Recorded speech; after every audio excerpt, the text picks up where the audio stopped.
I used to work for an elderly man who was a keen gardener, and he told me that an old man told him years before that when you're designing a garden, never have a straight line if a curved line will do.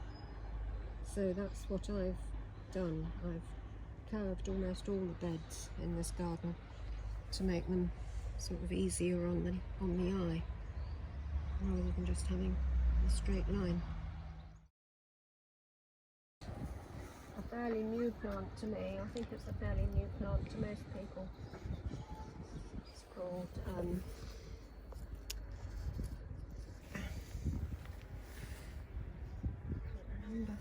had it in my brain just now. It seeds like mad. It has very big black seeds, so each of these tiny little flowers will have a big black seed inside it, and they're not quite formed yet. What's it called? The bees love it. There's a bee on that one there. 2 years ago, a lady up the road gave me some iris plants, and these are the first flowers that I'll have had on them, which are nearly coming out. And then there's a different variety called bearded irises, and they're the first bearded irises I've had since we lived in since we lived in Invergary. This is a Japanese banana tree, which isn't ever likely to have bananas, but I grow it for the leaves. These are Dutch irises like the ones in the front garden, but those were blue. These are yellow and white. This flower is called Osteospermum, which comes from South Africa, but it seems to like it here. A friend in Dundee gave me my first plant of this, and I kept taking cuttings over the years so that I can keep replacing the plant. These are going to become red currants. There are lots and lots of red currants coming, but usually we don't get to eat many of them because they're taken either by birds or badgers or something. I don't quite know because I never see. When we came to this garden 30 years ago, this bed was a sort of nondescript shape. At the back of this bed we planted a cordon of apple and pear trees. So this is an apple tree which has pink flowers, and then the last three are pear trees. Here's some little baby pears that are going to grow into bigger pears, hopefully.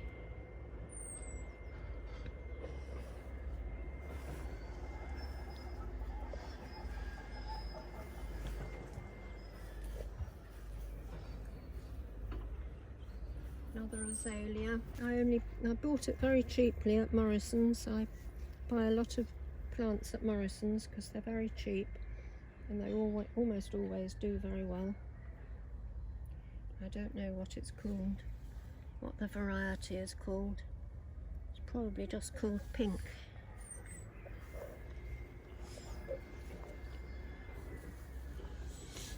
This shrub is called Pieris. When the new leaves come out, they're pink, really quite a bright pink, but then they turn yellow and then finally they turn green. These are called lily of the valley, and each individual flower is quite similar to the Pieris flowers. They have a beautiful scent, but you do need more than one to get much of a scent. This plant is called Red Dragon, and I bought it at Greengrocer's in Sidwell Street, just as a small little plant. Didn't know what it was really, never seen it before. And it grew. These tulips have been lovely, but they're just going over now. And then there are lots of bluebells. These are the bluebells. Here. These were here when we came. And there are blue ones and white ones and pink ones. Pink ones there. The pink flower that grows up the shed, over the shed and up and over the tree, it's called Clematis montana, but it's giving us big problems at the moment because we need to replace the shed and we don't know how to get the clematis off the shed and off the tree without everything looking absolutely awful, because it will just die.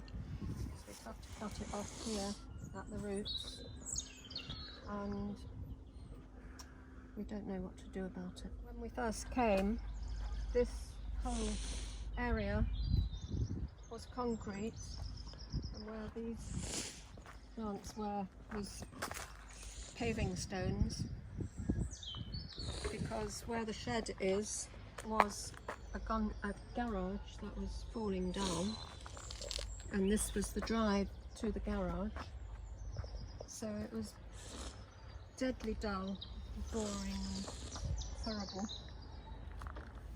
So we made the pond, which isn't a great success because it wasn't built by a pond maker, but by a builder. And we planted all these trees, which have grown a bit too big now, but made it a great deal better than it was when we first came. And I put these beds that were meant to have low plants in them, not high things like this, so that we could drive a car either side of them. But we don't need to do that now, so we can have taller things.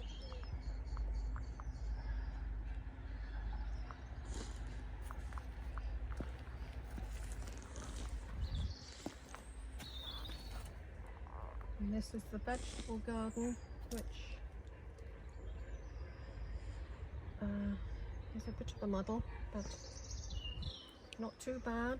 These are raspberries, which I've been on my knees for the last 2 days pulling out ground elder from, because that's a weed that covers this whole area, and it grows so tall that the poor raspberries can't see daylight.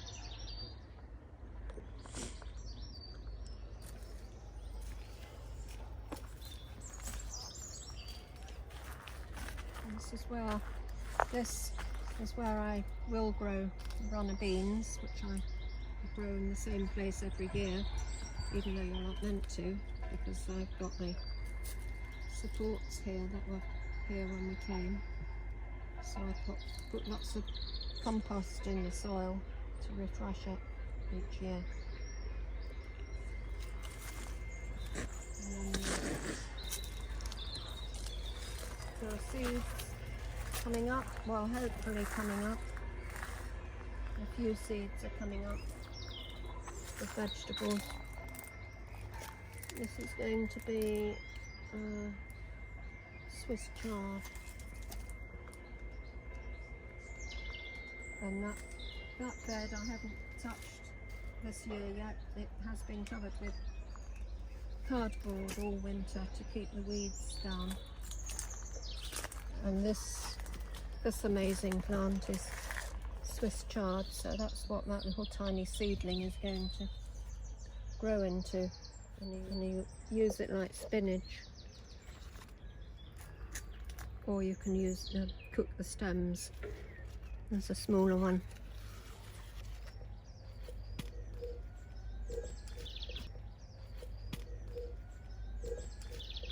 Because this whole area was an orchard I don't know if this isn't original tree from the orchard. It might be. Probably not, because the house is 90 years old, so that would make the tree very, very old.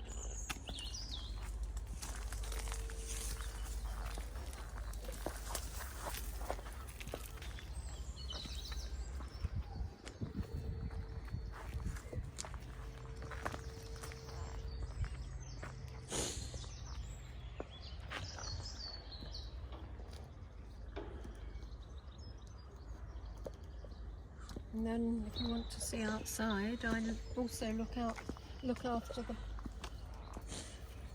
path along the lane.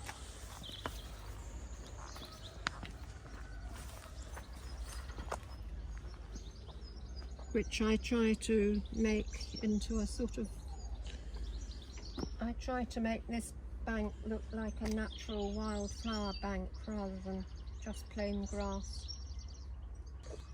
So we've got, this is called Jack by the hedge, and it tends to like growing near a hedge. This is valerian. There's lots of dandelions. There's a pretty perfect dandelion clock. Just happens to be growing there. That's bronze fennel.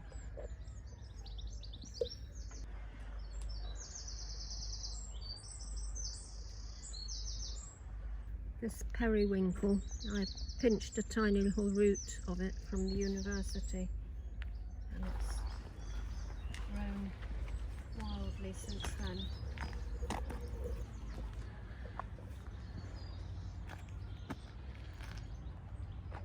This is another white lilac. On this corner, we first of all, we didn't realise we owned this corner. It was just rough grass, and wanted to put a seat here for people to sit on to see the view, and so he asked permission from the trustees of the road, and they said, well, you own it, so yes, of course you can. So we did, and a lot of people come and sit on this, old people and young children and all sorts of people enjoy using it.